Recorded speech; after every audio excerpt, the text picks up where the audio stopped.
खिपरो के मीरपुर खास रोड पर कायम दीवान कॉलोनी में जश्न ईद मिलादुल नबी के सिलसिले में एक अजीम आलिशान महफिल मिलाद का प्रोग्राम मुनक्कद किया गया, जिसमें आशिकाने रसूल की कसीर तादाद ने शिरकत की। मजीद देखते हैं अब्दुल रज़्ज़ाक राजपूत की ये रिपोर्ट। खिपरो के मीरपुर खास रोड पर कायम दीवान कॉलोनी में जश्न ईद मिलादुल नबी के सिलसिले में एक अजीम शान महफिल मिलाद का प्रोग्राम मुनक्कद किया गया। प्रोग्राम में मोहम्मद यूसुफ अतारी, कारी मोहम्मद शरीफ अतारी, इमरान अतारी, मोहम्मद जावेद अतारी, हाफिज वकील अतारी समेत दीगर उलमा इकराम ने बड़ी तादाद में शिरकत की। इस मौके पर महफिल मिलाद से दावत इस्लामी कोटड़ी के मुबल्लिग कारी मोहम्मद नबील अतारी ने खसूसी किताब किया और दोनों जहानों के सरदार हजरत मोहम्मद मुस्तफ़ा सल्लल्लाहु अलैहि वसल्लम की सीरत पर रोशनी डाली। उनसे भी मोहब्बत करो। जब आपने हिजरत फरमाई, हज़रत सिद्दीक़ अकबर के काशाना अंदर पे तशरीफ लाए, अल्लाह अकबर, तेरे इश्क को परखना हो तो यार ज़ाते सिद्दीक़ को देखिए, रचा बचा टना टन आशिक़ रसूल, ये सारी कायनात में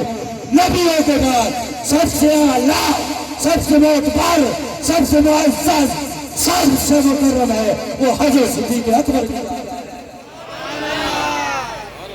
जब तशरीफ लाए दरवाजा खुद ही खोल दिया। आजा दरवाजा बजाया खुद ही खोल दिया। पूछा सिद्दीक़ दरवाजा कैसे खोल दिया? मैं तो बजाया भी नहीं।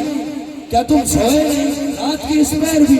काका सोना तो उस दिन से छोड़ दिया था जिस दिन से आपने कहा था अबू बकर यहाँ से हिजरत करेंगे और हिजरत में साथी मेरे साथी हो। महफिल मिलाद का इनेकाद मोहम्मद शाहिद, मलक अवैस अतारी, बाबर जट, हसनैन और दीगर ने किया। इस मौके पर आशिकान रसूल ने बड़ी तादाद में महफिल मिलाद में शिरकत की। कैमरामैन फजल उमरानी के साथ अब्दुल रज़्ज़ाक राजपूत, अवामी न्यूज़ खिपरो। मज़ीद ख़बरन ऐं तफ़सीलात लाइ विज़िट कयो असांजी वेबसाइट www.awamiNewsHD.com ऐं ॾिसंदा रहो अवामी न्यूज़ HD।